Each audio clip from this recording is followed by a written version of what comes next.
Hello વિદ્યાર્થી મિત્રો, સ્વાગત છે તમારું મારી આ YouTube ચેનલમાં। આજે આપણે ભણવાના છીએ ધોરણ 8 વિષય ગણિત, જેમાં બાળકો આપણે અસાઇનમેન્ટનું સોલ્યુશન જોઈ રહ્યા છીએ। તો આપણે આ વિડિયોમાં પ્રશ્ન 2 બ નીચેના વિધાનો ખરા છે કે ખોટા એ આપણે જોવાના છીએ। જો તમે મારી ચેનલ નવા હો તો સૌપ્રથમ ચેનલને સબસ્ક્રાઇબ કરી બેલ આઇકનને ઓન કરી દો। અને જો વિડિયોની ક્વોલિટી ડાઉન લાગે તો ઉપર સેટિંગમાં જઈને ક્વોલિટી વધારી દો, જેથી તમે વિડિયો સ્પષ્ટ જોઈ શકાય। તો શરૂ કરીશું આપણે આગળ ખરા કે ખોટા, જેમાં આપણને પહેલું પ્રકરણ આપેલું છે। પહેલું પ્રકરણ શું આપેલું છે? 2/3 ગુણ્યા 2/3 બરાબર 1 થાય। 2/3 અને 2/3 આ બંનેનો જો ગુણાકાર કરીએ તો 1 થાય, એવું આપણને કીધેલું છે। તો જોઈએ આપણે 2/3 ગુણ્યા 2/3 કરીશું તો શું થશે? અંશ અંશનો ગુણાકાર અને છેદ છેદનો ગુણાકાર થશે। તો 2 ને 2 સાથે તો 4 થાય, 3 નો 3 સાથે તો 9। તો જવાબ કયો આવે? 4 નો 9। એક વાળું શું આપેલું છે? 1 આપેલું છે। શું આવે? ખોટું। શું આવશે? ખોટું આવશે। ત્યારબાદ જોઈએ આપણે બાળકો બીજા નંબરનું -5/7 ગુણ્યા -7/7 બરાબર 1। -5/7 અને બાળકો -7/7 આ બંનેનો જો ગુણાકાર કરીએ 1 થાય, એવું આપણને કીધેલું છે। તો આપણે જોઈએ -5/7 ગુણ્યા -7/5 તો શું થશે બાળકો? ઉપર અંશ અંશનો ગુણાકાર થશે। તો -5 અને -7 આ બંનેનો શું કરવાનો? ગુણાકાર। ત્યારબાદ નીચે 7 અને 5 નો શું કરવાનો? ગુણાકાર। આપણે આ બંનેનો ગુણાકાર કરશું, -7 અને -5 નો ગુણાકાર કરીએ તો 7 × 5 કેટલા થાય? 35। પરંતુ બંને માઈનસ છે તો શું થઈ જશે? પ્લસ થઈ જશે। જ્યારે આપણે કોઈ બે સંખ્યાનો ગુણાકાર કરતા હોય એમાં બંને સંખ્યા જો ઋણ હોય એટલે કે બંને સંખ્યા માઈનસ હોય તો જવાબ કેવો આવે? પ્લસ આવે। 7 × 5 35 થશે। હવે નીચે 7 × કેટલા આપ્યા? 35। નીચે બંનેના થશે 35। તો 35 ભાગ્યા 35 કેટલો જવાબ આવે? 1 જવાબ આવે। તો બીજું શું થશે? સાચું। ત્યારબાદ જોઈએ આપણે ત્રીજા નંબરનું -3/4 વત્તા 3/4 બરાબર 0। આપણે શું કીધું? -3/4 વત્તા 3/4 બંને સંખ્યા સરખી છે, પરંતુ એક સંખ્યા માઈનસ છે ને એકના આગળ પ્લસ આપવું છે। તો આવું હોય ત્યારે એક સંખ્યા માઈનસ હોય, એક સંખ્યા પ્લસ હોય, બંને સરવાળો કીધો હોય તો કેટલો થાય? 0 થાય। તો આવે 7। જોઈએ આપણે -5 હોય અને બીજા 5 હોય, -5 અને 5 આ બંનેનો સરવાળો કેટલો થાય? તો 0 થાય। એ રીતે -3/4 અને 3/4 આ બંનેનો સરવાળો કેટલો થશે બાળકો? 0 થાય। એક સંખ્યા ઋણ હોય, એક સંખ્યા ધન હોય, એના એક અને જો સરવાળો આપવો હોય બાળકો તો કેટલો થશે? 0 થશે, યાદ રાખવાનું। ત્યારબાદ ચોથા નંબર બાળકો -1/3/4 ને p/q સ્વરૂપમાં -7/4 લખાય। હવે જોઈએ આપણે p/q સ્વરૂપમાં કેવી રીતે શોધવાનું? જ્યારે મિશ્ર સંખ્યા આપવી હોય ત્યારે, મિશ્ર અપૂર્ણાંક આપતો હોય ત્યારે આપણે આવું આપ્યું છે -1/3/4 તો આ બંનેનો ગુણાકાર કરીશું 4 × 4 એટલે -4 થશે। એમાં 3 ઉમેરીએ તો -7 થાય અને ભાગાકારમાં કેટલા? 4 તો સાચું છે। આ બંનેનો ગુણાકાર કરવાનો, 4 નો -1 સાથે તો -4, એમાં 3 ઉમેરીએ -7 એ ભાગાકારમાં કેટલા? 4 તો શું આવશે? સાચું આવશે બાળકો। પાંચમા નંબરનું -3/4 વત્તા 2/5 બરાબર -2/5 વત્તા 3/4 જોઈએ તો એક ક્રમ બદલેલો છે, બરાબર, પરંતુ ક્રમની સાથે સાથે નિશાની પણ શું કરી છે? બદલી છે। અહીંયા આગળ -3/4 હતા તો બરાબરની આ બાજુ શું થઈ ગયા? પ્લસ લખેલા છે। અહીંયા આગળ 2/5 પ્લસ હતા તો આ બાજુ કેવા લખ્યા છે? માઈનસ લખ્યા। ક્રમ તો બદલ્યા પરંતુ નિશાની પણ બદલી, તો બંને સરખું થશે ના। એકલા જો ક્રમ બદલ્યા હોય તો સરવાળા માટે ક્રમનો નિયમ જળવાય, પરંતુ અહીંયા આગળ નિશાની પણ બદલેલી છે બંને, તો શું આવશે? ખોટું। શું આવશે બાળકો? ખોટું। ત્યારબાદ જોઈએ છઠ્ઠા નંબરનું -3/8 ગુણ્યા -8/7 બરાબર 1। જોઈએ આપણે -3/8 ગુણ્યા -8 તૃતીયાંશ આવો આપણને આપેલું છે તો શું થશે અંશ અંશનો ગુણાકાર એટલે કે -3 અને -8 નો ગુણાકાર કરવાનો છેદ છેદનો ગુણાકાર 8 અને 3 નો ગુણાકાર કરવાનો બાળકો હે -3 ને -8 વડે ગુણવું 8 તરીકે કેટલા થાય બાળકો 24 કેટલા થાય 24 પરંતુ બંને માઈનસ હોવાથી જવાબ કેવો આવશે પ્લસ આપણે હમણાં કીધું કે જો ગુણાકાર કરતા હોય અને બંને સંખ્યા ઋણ હોય તો જવાબ ધન આવે તો આવે ધન પરંતુ બેમાંથી એક સંખ્યા જો ઋણ હોય બાળકો તો જવાબ તો આવે ઋણ પરંતુ બંને ઋણ હતી જવાબ તો આવે 8 તરી 24 નીચે પણ કેટલા થશે 24 તો અહીં ભાગે કવિ કેટલા થાય 1 થાય અહીંયા આગળ 1 આપણને શું આવશે 7 ત્યારબાદ જે બાળકો 7મા નંબરનું 3 પૂર્ણાંક 2 સપ્તમાંશમાં પૂર્ણાંક 3 છે સાચી વાત છે અહીંયા આપણે મિશ્ર અપૂર્ણાંક આપ્યું છે 3 પૂર્ણાંક 2 સપ્તમાંશ આને મિશ્ર અપૂર્ણાંક કહેવાય એમાં આ પૂરેપૂરી સંખ્યા જેને આપણે પૂર્ણાંક કહીએ તો એ પૂર્ણાંક શું આવશે 7 ત્યારબાદ છે 8મા નંબરનું 1 પૂર્ણાંક 3 ચતુર્થાંશ ગુણ્યા -2 પૂર્ણાંક 3 સપ્તમાંશ ગુણ્યા 0 બરાબર 0 અહીંયા આગળ 3 સંખ્યાનો આપણે ગુણાકાર કરેલો છે બાળકો એનો જવાબ કેટલો આપ્યો 0 પરંતુ આ 3 સંખ્યામાં જો એક સંખ્યા 0 હોય તો આનો જવાબ કેટલો આવે 0 યાદ રાખવાનું આપણે જ્યારે ગુણાકાર કરતા હોય ત્યારે આપેલી સંખ્યાઓમાં જો એક સંખ્યા 0 હોય તો આખી સંખ્યાનો જે ગુણાકાર હોય એનો જવાબ કેટલો આવે 0 આ બાળકો તો શું આવશે સાચું આવશે તો આ રીતે આપણે પ્રકરણ 1 ના વિકલ્પો જોયા બાળકો જોઈશું બાળકો આપણે આગળ પ્રશ્ન 2 માં પ્રકરણ 3 ના ખરા ખોટા જેમાં આપણને પહેલો પેલું છે લંબચોરસ એ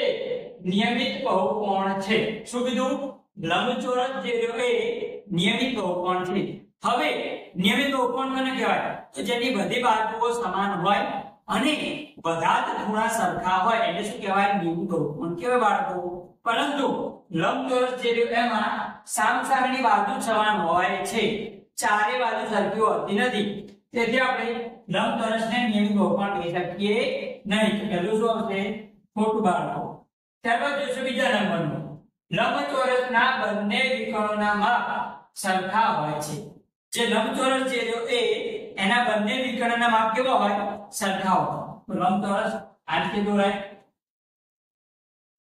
એના વિકર્ણ આપણે અંદર દોરીએ આમ એ બંને વિકર્ણના માપ કેવા થાય સમાન થાય છે તો શું આવશે સાચું શું આવશે સાચું ત્યારબાદ ત્રીજું સમબાજુ ચતુષ્કોણના બંને વિકર્ણોના માપ સરખા હોય છે તો જે સમબાજુ ચતુષ્કોણ લ્યો એના બંને વિકર્ણના માપ સરખા હોય તો શું આવશે ખોટું સમબાજુ ચતુષ્કોણમાં બંને વિકર્ણના માપ સરખા હોતા નથી ત્યારબાદ જોઈશું ચોથા નંબરનું લંબચોરસના દરેક બહિર્કોણનું માપ 90 અંશ હોય છે હવે લંબચોરસ આપણે આકાર દોરશું પહેલા તો લંબચોરસ આવો આકાર હોય એના અંદરના જે ખૂણા રહ્યા એ બધા કેવા હોય કાટકોણ એટલે કે 90 અંશ હોય છે તો આ લંબચોરસનો બહારનો ખૂણો આપણે શોધવો હોય તો એ પણ કેવો મળે 90 અંશ જ મળે કેમ કે અંતઃકોણ અને બહિષ્કોણ આ બંનેનો સરવાળો કેટલો થાય બાળકો 180 અંશ એટલા માટે જો અંદરનો ખૂણો 90 હોય તો બહારનો ખૂણો પણ કેટલો થાય 90 અંશ થાય તો ચોથા નંબરનું શું આવશે બાળકો 7 શું આવશે 7 ત્યારબાદ જે પાંચમા નંબરનું ત્રિકોણના બધા ખૂણાના માપનો સરવાળો 360 અંશ થાય ત્રિકોણ આકાર કેવો હોય તો આ રીતે દોરાય એમાં ત્રણ ખૂણા હોય આ ત્રણેય ખૂણાનો સરવાળો જે રહ્યો એ 360 અંશ થાય તો ખોટી વાત છે ત્રિકોણના ત્રણેય ખૂણાનો સરવાળો કેટલો થાય બાળકો 180 અંશ થાય છે માટે શું આવશે ખોટું ત્યારબાદ જોઈએ આગળ ચોરસના વિકર્ણો પરસ્પર કાટખૂણે દુભાગે છે ચોરસ આકાર જેવો એમાં વિકર્ણો જે રહ્યા એ બંને વિકર્ણોના માપ કેવા હોય સરખા હોય માટે એ પરસ્પર કેવી રીતે દુભાગશે કાટખૂણે તો જોઈએ ચોરસ આકાર કેવો હોય તો આવો હોય હવે એમાં જે વિકર્ણો હોય બંનેના માપ સરખા હોય અને આ જે વિકર્ણ એ આ વિકર્ણ બંને કેવી રીતે દુભાગશે કાટખૂણે કેવી રીતે દુભાગશે બરાબર બંને વિકર્ણો કાટખૂણે દુભાગે છે શું આવશે સાચું 90 નો ખૂણો બનાવે તો બનાવે 90 ના ખૂણા બનાવે છે બરાબર તો સાચું લખીશું આપણે સાતમા નંબરનું ચતુષ્કોણમાં વધુમાં વધુ 3 ગુણકોણ હોય શકે ચતુષ્કોણમાં 4 ખૂણા હોય, એ 4 ખૂણામાંથી વધુમાં વધુ 3 ખૂણા ગુરુકોણ હોય છે, તો સાચી વાત છે। ચતુષ્કોણના 4 ખૂણામાંથી વધુમાં વધુ 3 ખૂણા જે રહ્યા એ ગુરુકોણ હોય શકે, તો સાચું આવશે। ત્યારબાદ 8મા નંબરનું ચતુષ્કોણના બધા ખૂણા લઘુકોણ હોઈ શકે, તો ખોટી વાત છે। આપણે કીધું તો વધારેમાં વધારે ગુરુકોણ કેટલા હોય, તો 3 હોય। તો આમાં શું કહે છે કે ચતુષ્કોણના બધા ખૂણા લઘુકોણ હોઈ શકે, તો ખોટી વાત છે। ચતુષ્કોણના બધા ખૂણા લઘુકોણ હોઈ શકે નહીં। કેમ કે આપણે ચોરસને પણ ચતુષ્કોણ કહીએ, તો આ ચોરસમાં એક તમને લઘુકોણ દેખાય છે ના, બરાબર? તો શું આવશે? ખોટું આવશે। તો આ રીતે આપણે પ્રકરણ 3 ના ખરા ખોટા જોયા બાળકો। જોઈશું હવે બાળકો આપણે આગળ પ્રશ્ન 2 માં પ્રકરણ 6 ના ખરા ખોટા, જેમાં આપણને આપ્યું છે બાળકો પહેલું 100 ને 4 વડે ભાગતા મળતી સંખ્યા પૂર્ણગણ છે। 100 ને આપણે કેટલા વડે ભાગવાના? 4 વડે। તો આપણે 100 ને 4 વડે ભાગીશું તો 4 દુ 8 થશે, 10 માંથી 8 જાય તો 2 વધે, ઉપર દેવું તારી 3, 4 નો પડ્યો 20 સુધી, 4 5 20, તો જવાબ કેટલો આવ્યો? 25। કેટલો આવ્યો? 25। હવે જે 25 મળ્યા એ પૂર્ણગણ છે, કોઈનો ઘન છે? જોઈએ 2 નો ઘન તો 2 ગુણ્યા 2 ગુણ્યા 2, 2 દુ 4, 4 દુ 8, ના। 3 નો ઘન તો 3 ગુણ્યા 3 ગુણ્યા 3, હવે તો 3 તારી 9, 9 તારી 27, 3 નો ઘન 27 થાય, તો 25 એ પૂર્ણગણ સંખ્યા નથી, કોઈનો ઘન થતો નથી, તો શું આવશે? ખોટું। ત્યારબાદ જોઈશું બીજા નંબરનું 125 નો ઘનમૂળ -5 છે। 125 જે રહ્યા એનું ઘનમૂળ -5 કીધું, તો કોઈ ધન સંખ્યા આપી હોય, 125 પોતે કેવા છે? ધન, તો એનું ઘનમૂળ કોઈ માઈનસ હોય શકે નહીં, તો શું આવશે? ખોટું, બરાબર? ધન સંખ્યાનું ઘનમૂળ કોઈ માઈનસ હોય શકે નહીં।